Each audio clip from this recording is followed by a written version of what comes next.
Arte ka naman ah. That's a smile. That fucking smile that gives me butterfly. A one-of-a-kind woman that knows how to manage me. Ang kung sino mang babangga sa akin sa gusto ko'y maghanda na lang. Dinala na kita sa bahay at masayang pamilya ko sa'yo. Kaya parte ka na ng buhay namin. Hindi mo na kailangang sabihin pa sa akin yan. Bakit ang ganitong klaseng pamilya pa meron ako? Bakit hindi na lang ang pamilya ni Audrey? Pero magiging pamilya ko rin naman na ang pamilya niya, kaya bakit pa ako magsisisi kung nasan ako ngayon? Akala ko, ang isla lang ang lugar na hindi ko kayang iwanan. Sa isla ako lumaki simula nang matutunan ko kung ano nga ba ako sa pamilya ko. Sa isla ko naramdaman lahat ng kalayaan. Nakikita ko ang sarili ko bilang isang alon na sumasabay lang sa hangin.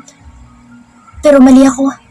Audrey, kung may lugar man ako na hindi ko kayang iwanan, yun ang lugar na ito. Kung nasaan ang taong natutunan na intindihin ako. Masaya ako na naiintindihan ka na ng pamilya mo. Pamilya mo sila. Kaya sabi ko naman sa'yo na maiintindihan ka nila. Mali ka. Mas nauna ko pang maramdaman na siya at ang mga magulang niya ang pamilya ko. Kahit anong subok ko sa sarili ko, hindi ko talaga makita kung paano ko naging pamilya ang magulang ko. Ano ba talaga ang pamilya sa kanila at bakit hindi ko naman maramdaman iyon sa sarili ko? Ikaw ang pamilya ko rito, Audrey. Ikaw ang unang nakaintindi sa akin sa asyenda na ito. Tama ng pagpapahirap. Gusto kitang maging akin. Akin lang.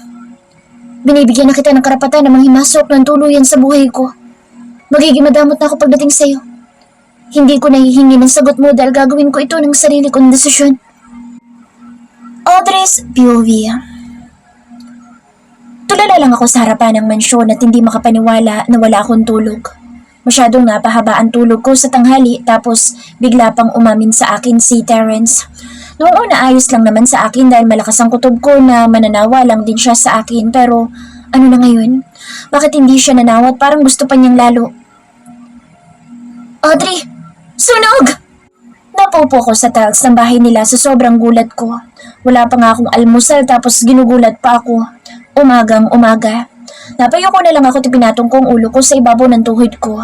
Bakit ba kasi bigla na lang umamin sa akin si Terrence? Ginugulo na naman niyang isip ko. Saan ka galing? Wala ka sa kwarto mo at wala ka sa kwarto ng mga trabahador. Tanong sa akin ni Henry. Ito pang isang nakaka-stress sa akin. Dahan-dahan ako nagtaas ng tingin sa kanya. Nakababa ang tingin niya sa akin dahil nakatayo siya at magkasalubong pa ang kilay niya. Hindi mo lang siguro ako nakita dahil lumabas ako kagabi. Bakit mo ba ako hinahanap? Tanong ko sa kanya. Napaupo na rin siya sa tabi ko at natanggal na ang pagsasalubong sa noon niya. Mukha namang gumana ang dahilan ko na sa kanya naman palagi gumagana. Bumalik ka na raw sa kwarto mo, sabi sa akin ni Manang. Anya, tumango naman ako sa kanya. Hindi ko pala nasabi sa kanya na pinapabalik na ulit ako ng kapatid niya. Marunong na rin itong tratuhin ng maayos ng kapatid niya at nagpadala pa nga siya ng hapunan kagabi para sa akin. Sasabay ka na rin daw ulit sa amin na kumain? Tanong pa niya. Tumango ulit ako sa kanya at napangalumbaba. Nakapatong pa ang siko ko sa ibabaw ng tuhod ko. Habang hinihintay si Terrence na bumaba galing sa kwarto niya. Gusto niya kasi sabay kaming kumain kaya heto ako at hinihintay siyang matapos. Pinauna niya na kasi akong maligo sa banyo niya. Hindi rin kasi ako makalabas kanina dahil ang daming katulong na nagkalat sa ikalawang palapag na mga naglilinis. Ibinalik ka ng kuya ko? Gulat na tanong niya sa akin. Oo, at wala din naman ibang pwede magdesisyon pagdating sa akin kundi siya lang. Pagbalik namin dito, yun agad ang sinabi niya sa akin. Mabait naman ang kuya mo. Subukan mo minsan na magsama kayong dalawa. Hindi na, dahil baka mag-away lang kami. Agad na saad niya. Malaki ang galit niya sa akin dahil iniisip niya na ako lang ang anak. Hindi naman ako nakikipaglamangan sa kanya. Napatango na lang ako sa kanya. Ayoko magsalita ng kung ano tungkol kay Terrence. Alam ko nagtitiwala na rin siya sa akin at baka hindi niya gustuhin na sabihin ko sa kahit na kanino ang sinabi niya sa akin. Audrey, mangako ka sa akin. Napataas ang dalawang kilay ko kay Henry. Hindi mo magugustuhan ng kapatid ko. Ano man ang ipakita niya sa'yo. Inipit ko ang labi ko dahil natatakot na ako magsabi ng patapos. Henry, tara na Audrey. Mabilis ako napatayo at napalingon kay Terrence na blanco ang mukha na nakatingin sa akin. Mabuti na lang at dumating na siya dahil ayoko magbitaw ng pangako sa kaibigan ko lalo na ngayon. Aalis na kami. Pagpapaalam ko kay Henry. Lumapit na sa akin sa Terence kaya lumakad na agad ako para masabayan siya. Ang laking tensyon ng nararamdaman ko sa tuwing nagsasama silang dalawa. Mangangako ka talaga sa kanya? Kung hindi pa ako dumating? Inis na saad niya sa akin. Hindi ah. Nagpapasalamat pa nga ako na dumating ka eh. Humarang siya sa harapan ko bigla at nginitian ako. Nalaki ang labi ko at mga mata. Dahan-dahan ako napaturo sa kanya sa sobrang gulat ko. Sandali, ayos lang ba ako? Namamalikmata ba ako? Pumikit-pikit ako pero hindi pa rin nawawala ang ngiti niya sa harapan ko. Para akong matutumbas ang ngiti niya. Gutom ba ako o puyat lang? Audrey, marahan na gumapang ang braso niya sa bawang ko, tinapit akong palapit sa kanya. Marunong kang umiti? Gulat na tanong ko sa kanya. Of course, Audrey. Ikaw ang kasama ko. Masyado na talaga ako nagugulat sa lahat-lahat na nangyayari sa harapan ko. Masyado ako natutuwa at hindi mo gustong mangako sa kapatid ko. Mas lalo mo akong binibigyan ng pag-asa.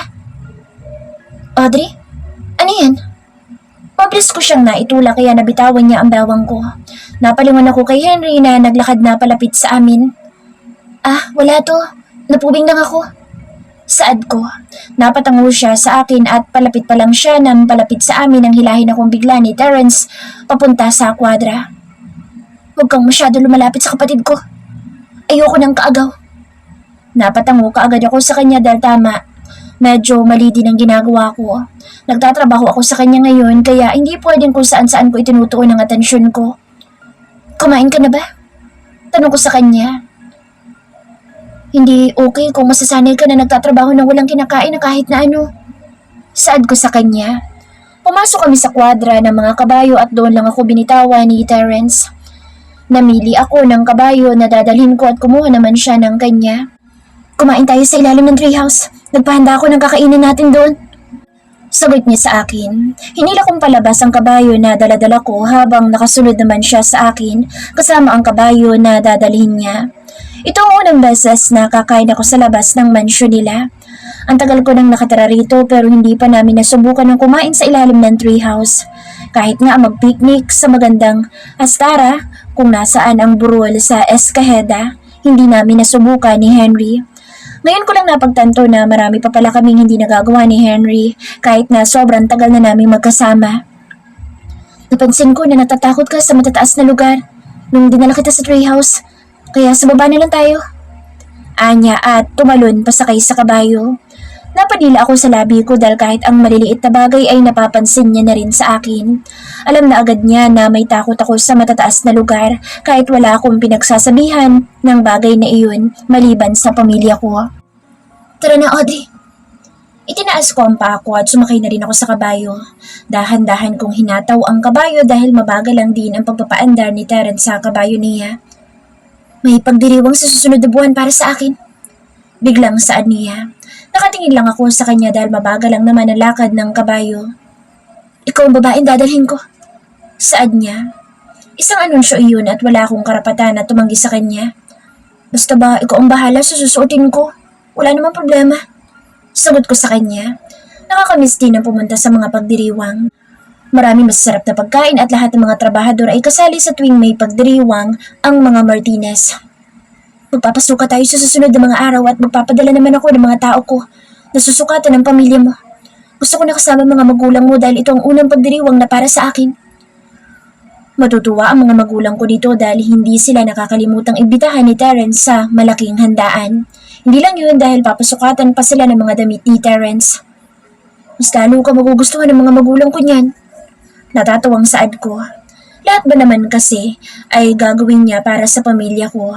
Mababaw lang ang kasiyahan ng mga magulang ko kaya todo ang pagpapahalaga nila sa mga taong nagpapasaya sa kanila. Mas ayos nga yun para ako lang ang lalaki magustuhan ng mga magulang mo para sa'yo. Napatingin akong bigla sa kalye dahil sa sinabi niya. Eto na naman kami sa usapan na iyan. Nakakapanibago lang kasi siya nag-iisang lalaki na ginawa ang lahat para sa akin. Paano kung magustuhan ka rin ng kaibigan mo? Isang tanong na nagpagulat sa akin. Kahit kailan hindi ko naisip na magkakatotoo yan, kaya bakit ko pa idadagdag sa mga tanong sa isip ko? Tungkol pa nga lang sa kanya, umaapaw ng utak ko tapos dadagdagan pa ng kapatid niya. Hindi yan. Magkaibigan lang kami. Ang kaibigan dapat hanggang kaibigan lang. Mabuti pala hindi tayo magkaibigan. Natatawang saad niya sa akin. Hindi ko mapigilan ng umiti rin habang nasa kanya ang buong atensyon at mga mata ko ngayon dahil sa mahina niyang tawa. Ito na yata ang araw na sobrang saya para magsimula sa trabaho. Marunong na siyang umiti sa harapan ko at pati ang pagtawa. Kung sa iba sobrang normal lang ng ganitong bagay, puwas sa akin hindi. Siya ang tao na hindi madalas gumiti at tumawa. Sana pala, lagi ka nalang ganyan, no? Nakangiting sambit ko. Mas maganda pala kapag nababawasan na naman ang pagbabangayan namin dalawa. Ang gwapo mong tingnan kapag nakangiti tumatawa ka. Hindi ka nakaka-intimidate. Sana lagi kang ganyan. Dagdag ko pa. Kung lagi kitang kasama, lagi akong ganito. Sana nga, mapag-ayos ko sila ng pamilya niya dahil ayokong masayang ang pamilya na meron siya. Gusto ko na dumating ang araw na hindi niya lang nagagawang umiti sa akin kundi pati sana sa mga magulang niya.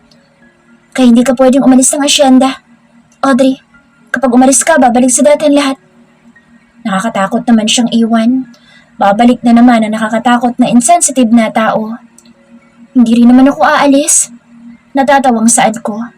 Malaki-laki pa ang kailangan kong pera para matubos ang lupa kaya magtatagal pa ako rito bilang trabahador. Kapag umalis ako rito baka sawan na siya sa akin. Nasa asyendang ito ang kinabukasan ng pamilya ko. Dito ako nagtatrabaho. Ito na rin ang nagiging hanap buhay ko. Malaki naman ang sweldo ko rito. Higit na mas malaki kung magiging crew ako sa isang fast food chain. Gusto ko na, kung matapos pa ng trabaho mo sa asyenda na ito, hindi ka pa rin aalis sa Escajeda. Ikaw nang dahilan ko kung bakit ako nanatili rito. Kung aalis ka, aalis na rin ako. Ngumiti na lang ako ng tipid dahil naniniwala ako na wala naman talagang panghabang buhay sa panahon ngayon. Hahayaan ko lang muna siya ngayon na magsalita ng tapos. Dito lang ako hanggat gusto mo. Pagsang-ayon ko na lang sa kanya. Mahaba pa ang panahon. Marami pang pwede mangyari sa amin dalawa. Hindi pa ako sigurado na ako na nga ang gusto niya. Marami pang tao ang darating sa buhay niya kaya dapat lang na kumalma ako at hayaan siya sa gusto niya. Hindi rin naman kita kayang hayaan na iwanan ako. Siguro, hahayaan lang kita kapag kasama mo ako. Naalala kong bigla ang pagpunta ko sa mga magulang ko. Ayaw niya talaga akong hayaan noon at ang laki-laki pa ng galit niya sa akin. Kahit saan ka magpunta, dapat kasama mo ako. Napalingon ako sa kanya at nagtama kaagad ang mga mata naming dalawa. Pilit akong ngumiti at pinigilan ang puso ko habang nakatingin ako sa kanya. Pinipigilan ko na matuwa na gusto niya ako dahil ayokong sauli ako ang mangiyak-ngiyak dahil panandalian lang pala talaga ako. At kahit saan ako magpunta, sasama kita. Audrey, hindi pwedeng hindi kita kasama. Paano kung bumalik ka sa isla? Hindi ako sasama sa iyo kung sa isla ang balik mo. Agad na saad ko para maaga pa lang alam na niya. Babalik ako sa isla kapag sigurado na ako. Sigurado naman saan? Sa tingin ko hindi pa rin nawawala sa isip niya ang buhay niya sa isla kaya naiisip niya pa rin na bumalik doon. Sa tingin ko normal lang naman iyon lalo na at sobrang tagal niya talagang tumira sa isla. Kalahati ng buhay niya nasa isla siya nakatira. Sigurado na ako na kapag iniwanan kita dito para magbakasyon sa isla, may babalikan pa ako na Audrey. Hindi ko aalis sa tabi mo at hindi ko hayaan na umalis ka sa tabi ko nang wala akong kasiguraduhan na ako nga lang ang gusto mo. Na nasa akin ka nga lang kahit na nasa malayo ako. Paano ba makakasigurado ang isang lalaki na siya na nga ang gusto ng isang babae? Paano niya masasabi na nakuha na niya ang isang babae? Kapag hindi na kaya ng babae na mawala siya? Ano yun? Kung magkagusto man ako sa isang lalaki, ayokong mabaliw ako sa isang lalaki. Normal na pagkakagusto lang. Ayokong umabot ako sa punto ng buhay ko na masisirain ako ng bait dahil sa isang lalaki. Masarap ba? Tanong niya sa akin. Tumango ako sa kanya at sumubo muli sa pagkain na nasa harapan ko. Presko ang kumain sa ilalim ng puno. Mas masarap pa rin ang luto mo. Saad ko. Masarap naman ang pagkain na nasa harapan ko pero iba pa rin ang atake kapag siya na ang nagluluto. Kulang na lang mapasagaw ako sa sarap ng luto niya.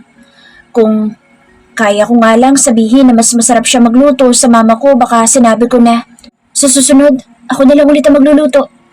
Nakangiting saad niya sa akin. Papaparami na naman ang kain ko. Nakangiting saad ko at napasubo muli. Ang mga kuliglig ng puno, agos ng tubig mula sa Maria Falls at ang mga kabayo. Tunog na nagbibigay kalma sa aking katawan. Dapat lang, Ayokong konti ang kinakain mo kapag ako ang kasama mo. Ikaw din naman konti lang din ang kinakain mo sa mansyon. Napansin mo yun? Napakagat agad ako sa labi ko dahil huling-huli ako na binabantayan ko siya. Bakit kasi nasabi ko pa yun? Ano naman kung konti lang kinakain niya? Pinapanood mo akong kumain? Tanong niya pa sa akin. Huling-huli na ako sa akto at hindi ko naman alam kung paano ba ako magdadahilan sa kanya kung wala naman talagang gumaganang dahilan pagdating sa kanya. Oo. Nasa harapan kita kaya napansin ko ng konti ng kinakain mo. Palagi namang masarap ang pagkain sa mansyon pero palaging konti ang kinakain niya. Hindi ko siya nakitang naubos niya ang pagkain sa pinggan niya kapag sa bahay nila siya kumakain. Kung ako yun, lulubusin ko na. Kaya lang nahihiya naman ako na magmukhang matakaw sa harapan nila.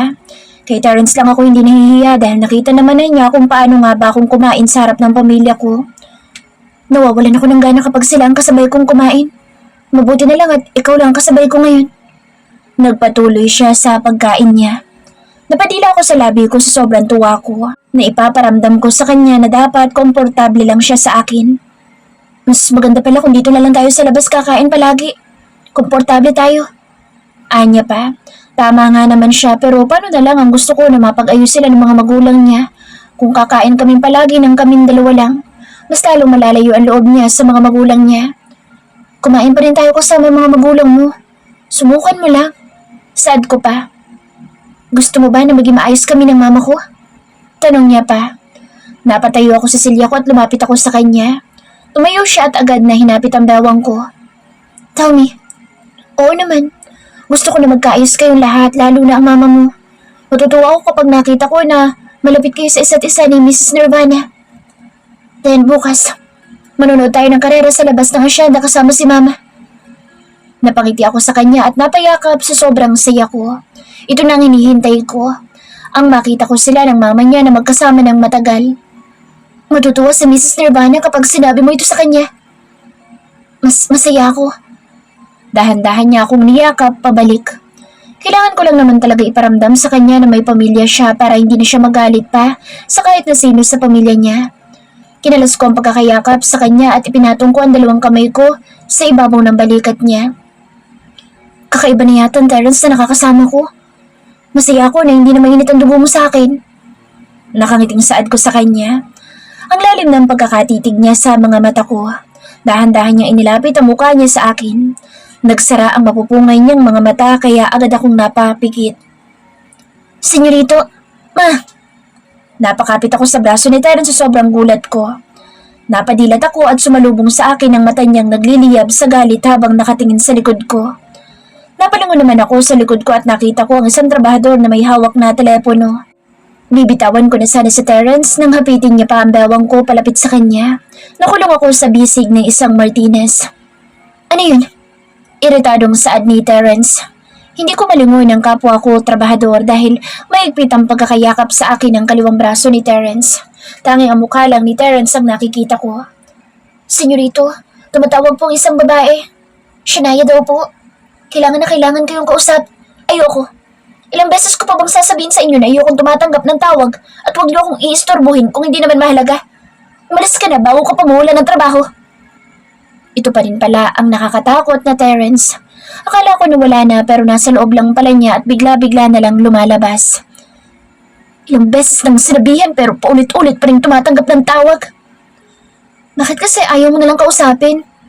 Noong nakaraang araw pa tumatawag sa'yo yung Shania na yun, di ba? Tanong ko sa kanya. Alam ko ex niya iyon, kaya bakit ayaw niyang kausapin? Ayokong kumausap ng ibang babae kung ikaw ang kasama ko at isa pa. Niniligawan na kita, kaya bakit pa ako kakausap ng ex ko na lang? Napayuko na lang ako dahil masyado niya akong binibigyan ng maayos na pagtrato. Ito ang nararapat sa katulad kong babae pero hindi ko naman nakalain na sa kanya magmumula. Hindi ka ba nagsiselos na tawag pa rin ng tawag sa akin ng ex ko? Tanong niya. Napadila ako sa labi ko at napabitaw sa kanya. Sobrang bilis ng kabog ng dibdib ko pagdating sa kanya. Hindi. Bakit ako magsiselos? Hindi naman niya ako binibigyan ng dahilan para magselos. Para saan ba ang pagselos? Disenyo sa relasyon? Yeah. Bakit ka nga naman magsiselos eh? Ikaw lang naman ang gusto ko. Napakagat ako sa labi ko at naalala na kamuntikan ko na siyang mahalikan. Masyado na ako nagpapadala sa kanya ngayon. Ang ex na at hindi na dapat binabalikan pa. Bakit din ako lilingon sa ibang babae kung nasa harapan ka naman na?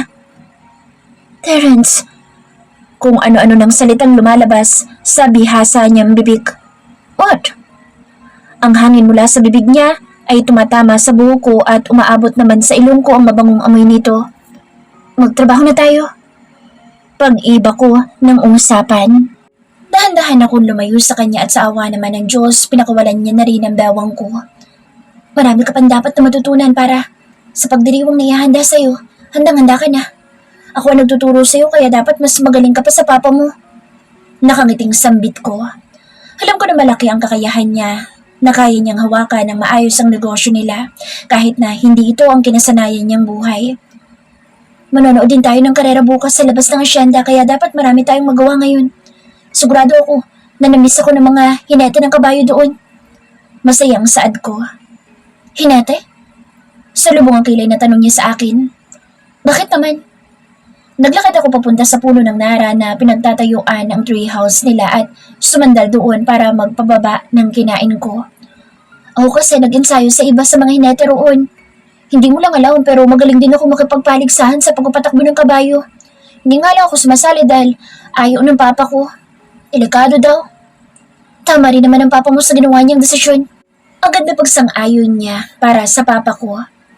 Delikado yun sa'yo dahil baka mapahama ka pa. Mas maigi na manood ka na lang.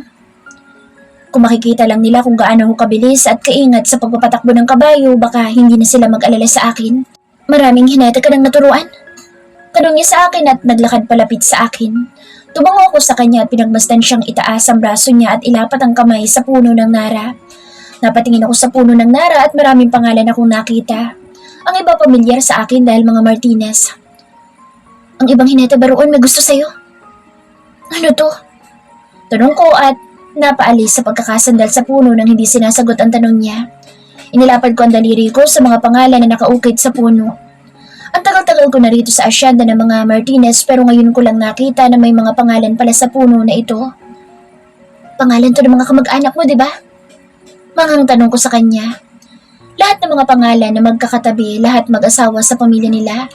Kahit ang pangalan ng mga magulang niya, nakaukit na rin dito. Naramdaman ko ang palad niya na hinihimas ang buhok ko. Parahan ang pagkakahimas niya at napapangiti talaga ako. Ang sarap sa pakiramdam ng malaki niyang palad na humihimas sa ulo ko. Para saan to? Alam mo ba? Baka sakaling tanong ko sa kanya kahit na alam ko naman talaga na bago-bago lang din siya dito. Matagal na nang tumira siya rito at ngayon na lang siya ulit bumalik. Love nest? Tugon niya sa akin. Napatingin ako sa kanya at sinalubong kaagad ako ng mga mata niyang maligaya. Love nest? Para saan? Bakit tinatawag na love nest ang treehouse niyo? Hindi kami nagagawi rito ni Henry noon at hanggang Maria Falls lang kami kaya ngayon ko lang nalaman ang lahat ng ito. Lahat ng pangalan na ilalagay mo sa punong iyan, magkakatuluyan. Napatango kaagad ako sa kanya at bumalik ang tingin ko sa puno. Bakit naman nila iniasa sa isang puno ang pagmamahalan nila? Kung sila talaga, sila talaga. Pero paniniwala nila iyon kaya irerespeto ko na lang. Gusto mo subukan? Napatingin ako sa kanya na wala na ngayon sa ulo ko ang kamay. Hindi pa ako sumasagot sa kanya pero naglalabas na agad siya ng isang bagay mula sa bulsa niya. Tinulak niya ang bagay sa itaas nito at isa pala iyong patalim na parang laruan lang. Anong gagawin mo? Nagtatakang tanong ko sa kanya. Bigla niya akong hinatak at dinala sa harapan niya. Dumaan ang dalawang braso niya sa magkabilang ulo ko at nagsimulang mag-ukit ng letra sa puno. Pinanood ko lang ginagawa niya kahit na naiilang ako sa pwesto namin dahil nagmumukhang yakap-yakap niya ako mula sa likod ko. Terence. Basa ko sa pangalan niyang iniukit niya. Sa baba naman noon ay may panibagong pangalan siyang inilagay. Parang sasabog ang puso ko nang makatunog ako kung kaninong pangalan iyon dahil sa unang letra. Napakagatlabi na lang ako at napapikit sa sobrang bilis ng kabog ng dibdib ko. Bakit ganito epekto sa akin ng isang Martinez na panganay? Nasisiraan na yata ako ng bait. Muli ko iminulat ang mga mata ko at natapos na siya. Tama nga ako. Audrey. Napaharap agad ako sa kanya at diretso, sandal ako sa puno dahil sobrang lapit namin sa isa't isa. Bakit mo inilagay ang pangalan ko? Siya na rin mismo nagsabi sa akin kung ano nangyayari sa mga pangalan na inilalagay dyan. Gusto ba talaga niya ako at umabot siya sa punto na ukwitin na ang pangalan namin sa puno? Para malaman ng mga pupunta dito na pag-aari ka ng isang Martinez na wala nang pwedeng pumorma pa sa'yo dahil ikaw, akin ka lang. Sunod-sunod ako napalunok at ang laway ko ay ramdam na ramdam kong umalon sa lalamunan ko. Dapat hindi mo na inilagay ang pangalan ko sa puno. Paano kung magalit ka ulit sa akin? Baka sa sobrang inis mo, ipaputol mo na ang treehouse na to. Ako may inis ulit sa'yo. Audrey, kaya mo na nga akong pakalmahin nang wala kang ginagawa kaya paano kung magagawa magalit muli sa babaeng nakakalma ko? Doon tayo maupo.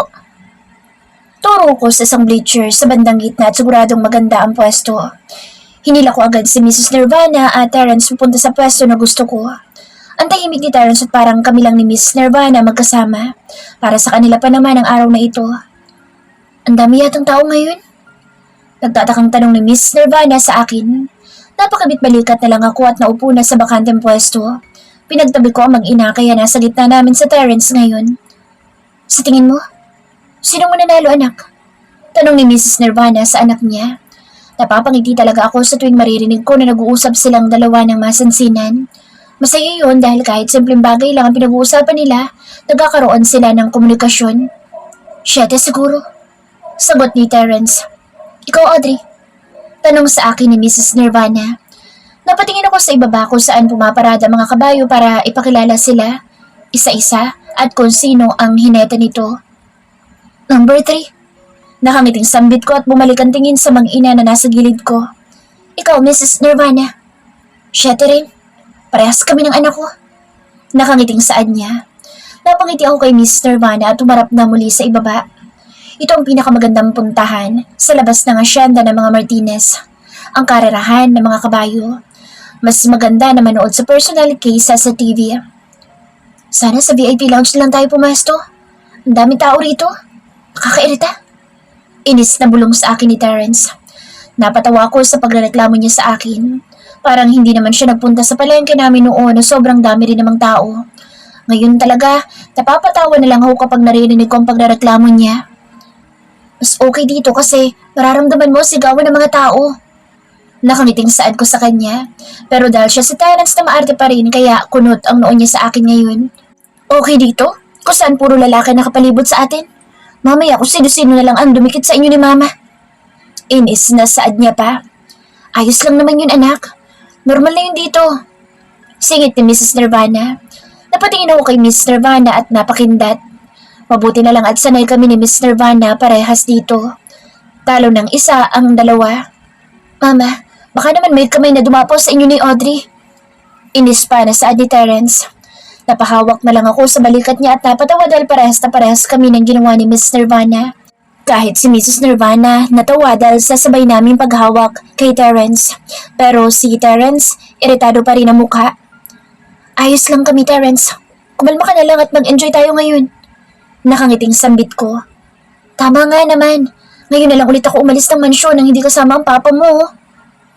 Pansin ko nga rin na palagi silang magkasamang mag-asawa kahit na saan magpunta sa Mrs. Nirvana. Gumapang ang kamay niya papunta sa bewang ko at tinapit akong palapit sa kanya. Napatingin ako sa mama niya. Mukhang hindi naman ito napansin ni Miss Nirvana dahil nakatingin na siya sa harapan. Anong ginagawa mo? Kasama natin ang mama mo at para sa inyong araw na ito at hindi sa ating dalawa. Mahinang saad ko sa tapat ng tenga niya. Napaharap ako sa oval at naramdaman ko ang pagtama ng labi niya sa tenga ko. Parang may dumaang balahibo ng ibon sa bato ko dahilan para magsitaasa ng mga buhok sa bato ko. Wala namang pakialam si mama. Gusto kong hawakan ka. Saad niya. Napatango na lang ako at ipinatong sa ibabaw ng hita niya ang kanang kamay ko. Kinakabahan ako. Hindi ko alam kung para saan ang kabang nararamdaman ko ngayon. Hindi naman ako tumaya sa karera pero kinakabahan agad ako. Relax, Audrey. Wala naman akong gagawin. Ang boses niya na mas nakakapanindig balahibo sa akin. Ang lambing ng boses niya at may kasamang pagkapaos. Bigla ako nauhaw. Ang daming tao ngayon ah. Ng MC na nagdadala palagi ng karera na ito para magkabuhay. Nasa isang screen lang ng MC pero ang boses niya ay nagkalat sa paligid dahil sa mga speaker na nakaayos. Oo nga partner, paano ba namang hindi darami ang tao kung nandito ngayon ang inaabangan na lahat? Pinakikinggan ng lahat ang MC at seryosong nakatingin sa malaking screen maliban sa katabi ko. Kitang-kita ko sa gilid ng mata ko ang mga mata ni Terence na nakabantay sa akin. Sino ba yung inaabangan ng lahat? Tanong ng babaeng MC. Naku partner, hindi kabayo, hindi hinete kundi manonood lang din ang karerang ito. Napakagat ako sa labi ko dahil mukhang kilala ko na kung sino pinag-uusapan nila. Ang bilis naman palang kumalat na nandito ako. Hindi ba yan? Parang kilala ko na yan ah. Nagtawa na ng dalawang MC. Bigla namang napalingon sa gawi ko ang isang lalaki na may hawak na dividend danso. Napaturo siya sa akin at napatawa. Sabi na nga ba't nandito ka? Masayang-masayang saad ni Manong sa akin. Napatingin ako sa mag-inang Martinez. Nakangiti si Mrs. Nirvana sa Manong na nakaturo sa akin habang si Terence naman ay may masamang tingin. Nawala ng atensyon ng lahat ng mga manonood dahil nalipat na sa akin. Ang tagal mong hindi nanood ah. Lalaban si Michael, kaya siguro nanood ka ngayon. Napakamot ako sa bato ko dahil hindi naman talaga yun ang dahilan. Sinama lang ako dito.